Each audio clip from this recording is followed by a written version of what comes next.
और इसी के साथ पेश हमारा खास बुलेटिन न्यूज हिमाचल। हिमाचल में भारी बारिश की संभावना जाहिर की गई है। 2 से 3 जुलाई को बारिश का ऑरेंज अलर्ट जारी किया गया है। आज शिमला में भारी बारिश हो सकती है। 3 जुलाई को मंडी के समेत कई जगह बारिश की संभावना है। तो एक बार फिर से बता दें कि हिमाचल में मौसम का मिजाज एक बार फिर से बदला है और एक बार फिर से भारी बारिश की संभावना जाहिर की गई है और 2 और 3 जुलाई की प्रेडिक्शन है ऑरेंज अलर्ट जिसके लिए जारी किया गया है मौसम विभाग की तरफ से। और आज शिमला में भारी बारिश हो सकती है आज और 3 जुलाई को मंडी के समेत कई जगहों पर बारिश की संभावना है।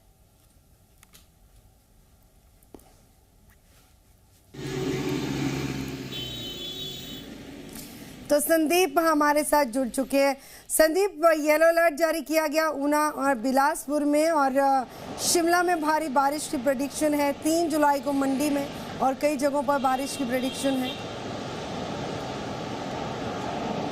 गगन, आपने ठीक कहा क्योंकि मानसून की दस्तक के साथ ही बारिशों का दौर हिमाचल प्रदेश में शुरू हो चुका है। लगातार जो है वो येलो अलर्ट प्रदेश के तमाम जिला में जो है वो मौसम को लेकर किया गया है वैज्ञानिकों की तरफ से। कुछ मिली जुली तस्वीर जो है वो हिमाचल प्रदेश के तमाम इलाकों से देखने को मिल रही है। कई इलाकों में अब हल्की हल्की बारिशें हो रही हैं जिसके बाद मौसम सुहावना हो गया है। कई इलाकों में बहुत तेज बारिश हो रही है जिसके बाद जो है फ्लैश फ्लड की स्थिति पिछले 24 घंटों में देखने को मिली है। किन्नौर के भावा इलाके में जो है वो फ्लैश फ्लड आया है। वहां पर अस्थायी एक पुल को भी जो है वो बाढ़ ने क्षतिग्रस्त किया और कुछ मकानों को भी खतरा जो है वो पहुंचा है। ये सूचना वहां से मिलकर आ रही है, देखने को सुनने को मिल रही है। दूसरा जो है इस वक्त सबसे ज्यादा परेशानी इंटीरियर इलाकों की तरफ बनी हुई है जहां पर कुछ इस तरीके से मौसम बना हुआ है। ये देखिए, ये रोहतांग दर्रे के पास का इलाका है। बहुत ऊंची पहाड़ियां हैं इन बादलों के पीछे। ऊंचे इलाकों में जो है हल्की हल्की बर्फबारी हो रही है और ये व्यास नदी है।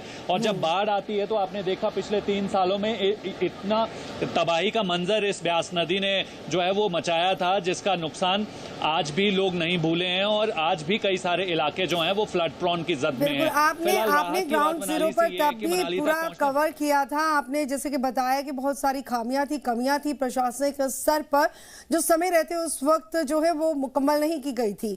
क्या पिछली बार जो फ्लैश फ्लड आए, जो नुकसान हुआ, उससे कोई सबक लिया गया प्रशासनिक स्तर पर? अभी क्या कुछ सुधार किए गए हैं? देखिए, जिस तरीके से हिमाचल प्रदेश सरकार की फाइनेंशियल कंडीशन है तो कहीं ना कहीं तमाम इलाकों तक मदद पहुंचाना सरकार के लिए इसलिए सबसे बड़ी चुनौती बन चुकी है। लेकिन कुछ एक ऐसे इलाके हैं जिनको प्रोटेक्ट करने के लिए जो है वो पंचायत स्तर पर हो या फिर जिला स्तर पर जो है काम किया गया है। लेकिन बहुत सारे ऐसे इलाके हैं जहां पर आज भी काम होने का इंतजार किया जा रहा है। यही वजह है कि ये तमाम इलाके जो है वो खतरे की जद में बने हुए हैं। हालांकि इन तक मदद कब पहुंचेगी, फाइनेंशियली सपोर्ट कब मिलेगा, ये तो भविष्य ही बता सकता है या तो सरकार इस पर स्थिति साफ कर सकती है। पहले से तैयार होना बहुत ज्यादा जरूरी है। संदीप, मैं आऊंगी आपके पास। अंकुश डोभाल भी हमारे साथ जुड़ चुके हैं। अंकुश, आपके पास क्या जानकारी, कैसा है वहां पर मौसम का मिजाज? और इसी के साथ ही येलो अलर्ट जो जारी किया गया है, कहीं कहीं ऑरेंज अलर्ट भी जारी किया गया है, इसको लेकर प्रशासनिक स्तर पर पहले से कैसे बंदोबस्त किए गए और सारे लोगों के लिए बारिश, बागवानों के लिए, किसानों के लिए बारिश कैसे लेते हैं? देखिए गगन, हिमाचल प्रदेश में मानसून भले ही देरी से आया हो लेकिन मानसून के आते सार ही जो पूरा कवरेज है पूरे हिमाचल प्रदेश की वो 24 घंटे के भीतर मानसून ने कर ली। और अगर मौसम विज्ञान केंद्र के मुताबिक अलर्ट की बात की जाए तो शिमला, सिरमौर, मंडी, कांगड़ा ये 4 जिले हैं जहां पर ऑरेंज अलर्ट बारिश का जारी किया गया था। हम आपको तस्वीरें भी एक बार दिखाते हैं। शिमला में आपको नजर आएगा कि पूरे इलाके में धुंध छाई हुई है और बादल सुबह से ही पूरे आसमान में छाए हुए नजर आ रहे हैं। तापमान में भी हल्की गिरावट आई है क्योंकि बीते दिनों हमने देखा कि गर्मी की वजह से, तपती धूप की वजह से लोग परेशान हुए।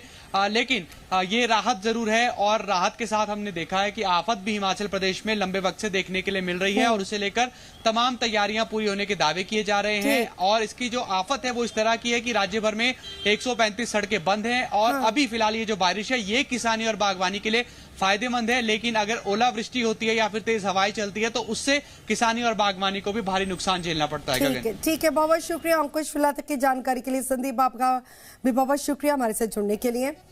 और इसके साथ आगे बढ़ेंगे और बात करेंगे किन्नौर से। तस्वीरें सामने आई है किन्नौर के रिस्वा स्थित चेरंग खड्ड में मानसून की पहली बारिश के बाद जलस्तर अचानक से बढ़ा। तेज बहाव के कारण गांव को जोड़ने वाला एकमात्र सड़क मार्ग जो है पूरी तरह से क्षतिग्रस्त हो गया, जिससे रिस्वा गांव का संपर्क बाकी क्षेत्रों से टूट गया। भीषण बाढ़ में चेरंग खड्ड पर बना लोहे का पुल भी बह चुका है और इसके बाद प्रशासनिक स्तर पर भी लोगों की आवाजाही के लिए अस्थायी मार्ग तैयार किया गया था, लेकिन इस बार मानसून की पहली ही बारिश उस समय अस्थायी मार्ग को भी भागकर ले गई।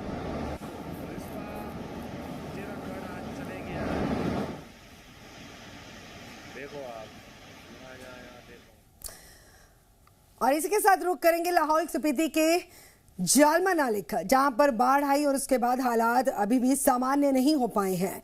पुल बहने की वजह से स्थानीय लोगों की मुश्किलें लगातार बढ़ती हुई नजर आई हैं। हालांकि प्रशासनिक स्तर पर अस्थायी व्यवस्था कर दी गई है। 4x4 वाहनों के लिए मार्ग बहाल कर दिया गया है, लेकिन दोबारा से आई बाढ़ ने एक बार फिर से कनेक्टिविटी को तोड़ दिया है। हालांकि इतने चुनौतीपूर्ण हैं हालात कि मरीजों की अगर बात की जाए तो मरीजों को इलाज के लिए अस्पताल में ले जाने के लिए लाहौल पुलिस और स्थानीय लोगों को उफनते नाले के बीच जान जोखिम में डालकर मदद करनी पड़ी। तांदी पांगी स्टेट हाईवे पर पिछले 4 दिनों से यातायात प्रभावित हुआ, जबकि साई पुल निर्माण में अभी लंबा समय लगने की आशंका है।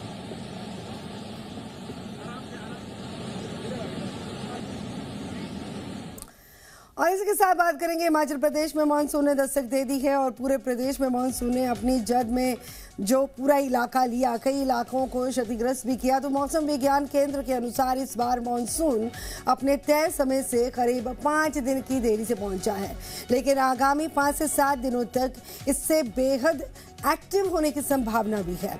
और मौसम की गंभीरता को देखते हुए विभाग ने सिरमौर, शिमला, मंडी और कांगड़ा के साथ ही 5 प्रमुख जिलों के लिए ऑरेंज अलर्ट और ऊना, बिलासपुर, हमीरपुर व सोलन जिलों के लिए येलो अलर्ट जारी कर दिया है।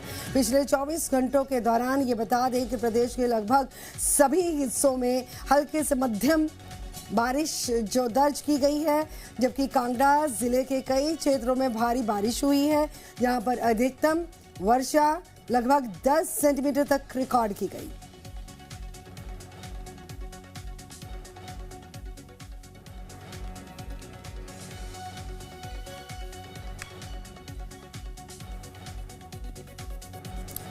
तो टीवी स्क्रीन पर आप तस्वीरें देख सकते हैं। ये तस्वीरें हैं जो शिमला से आप देख सकते हैं। राज्य सचिवालय की पार्किंग को खतरा बताया गया है और राज्य सचिवालय की पार्किंग को खतरा होने के चलते प्रशासनिक स्तर पर पुख्ता इंतजाम जो वो किए गए हैं। स्थानीय लोगों को किसी तरह की कोई दिक्कत का सामना न करना पड़े, इसको लेकर भी एहतियात बरती जा रही है।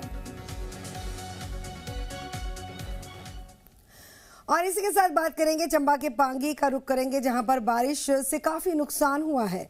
जनजातीय क्षेत्र पांगी की घिसलधार में बादल फटने की घटना के बाद घिसल नाले और हिलौर नाले में अचानक से भीषण बाढ़ आ गई और इसके साथ ही कुटल से हिलौर गांव तक हुई मूसलाधार बारिश के कारण कई स्थानों पर काफी मात्रा में मलबा और पत्थर सड़क पर आ गए। कारणवश साच सेचू वैली संपर्क मार्ग कई जगहों पर अवरुद्ध हो गया और कुल मिलाकर पांगी में बारिश से क्षेत्र में जनजीवन प्रभावित हुआ और सबसे अधिक नुकसान घिसल गांव में दर्ज किया गया, जबकि कुठल, घिसल और हिलौर गांवों में किसानों की तैयार मटर की फसल को भारी क्षति पहुंची है और खेतों में पानी और मलबा बढ़ने से किसानों की मेहनत पर पानी फिर चुका है।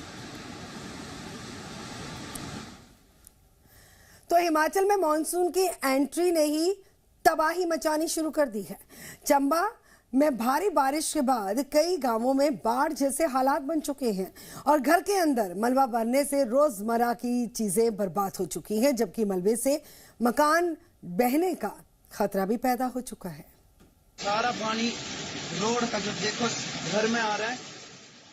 चंबा के सलूड़ी में मानसून ने रौद्र रूप में दस्तक दी। भयंकर बारिश की वजह से पहाड़ों से आया भारी मलबा और पानी सीधे लोगों के घरों में घुस गया। मलबे के भारी दबाव से मकानों में बड़ी बड़ी दरारें आ गईं। खतरे को देखते हुए अब प्रभावित लोगों को सुरक्षित जगह पर शिफ्ट कर दिया गया है। अगर बारिश ऐसी ही जारी रही तो आने वाले दिनों में स्थिति और भी गंभीर हो सकती है, जिसको देखते हुए प्रशासन ने लोगों को अनावश्यक यात्रा करने से बचने की सलाह दी है।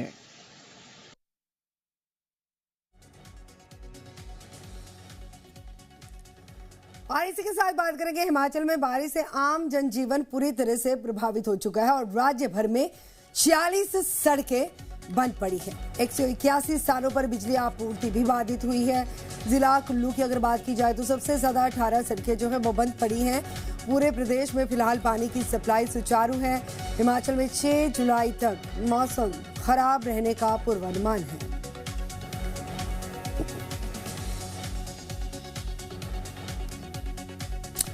अब बात करेंगे साल 2023 और 2025 की बारिश के चलते प्रदेश में सैकड़ों लोगों की जान चली गई थी, करोड़ों रुपए की संपत्ति नष्ट हुई थी। लेकिन आपदा का एक साल बीत जाने के बावजूद भी धरातल पर कोई ठोस कार्य नहीं हो पाए हैं।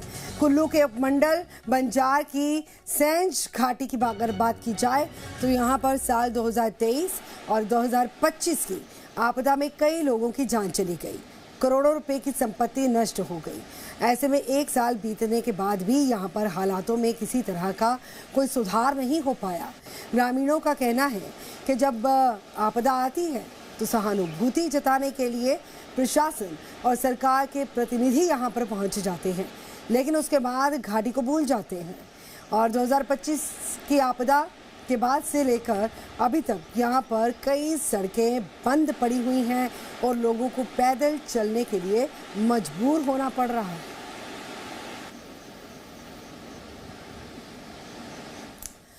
और इसके साथ बात करेंगे जम्मू कश्मीर के कई जिलों में बादल फटने से फ्लैश फ्लड आया और जिससे रास्ते बंद हुए और इसके साथ गांवों और घरों में भी मलबा और पानी घुस चुका है। अनंतनाग, बांदीपुरा और कुपवाड़ा में बादल फटने से रास्ते, घर, खेत, बाग को काफी नुकसान पहुंचा है, जिससे आम जनजीवन बुरी तरह से प्रभावित है। अनंतनाग में बादल फटने के बाद फ्लैश फ्लड आ गया और नदी नालों में पानी भर गया, सड़कों पर सैलाब बहने लगा। जहां बादल फटने से हादसे भी हो रहे हैं, अनंतनाग में आए फ्लैश फ्लड में ट्रक बह गया। अनंतनाग के बाद ही बांदीपुरा में भी बादल फटने से रोड पर पत्थर आ गए और मलबा आ गया और रास्ते बंद हो गए, जिसकी मरम्मत का काम जारी है। कुपवाड़ा में भी बादल फटने से मूड़ी चरीजाब इलाके में काफी बर्बादी हुई है, इलाके को काफी नुकसान पहुंचा है। उपमंडल राजगढ़ के अंतर्गत नहरबाग के समीप निर्माणाधीन सड़क पर बड़ा हादसा होने से टल गया। यहां पर बड़ू साहिब की तरफ जा रहे सैलानियों से भरी हुई एक बस सड़क के किनारे बनाए जा रहे निर्माणाधीन रिटेनिंग वॉल्स में फंस गई और घटना के बाद सड़क के दोनों ओर वाहनों की लंबी लंबी कतारें देखने को मिली। लोगों को घंटों तक जैम में फंसे रहना पड़ा। गनीमत ये रही कि दुर्घटना में किसी को कोई चोट नहीं आई है।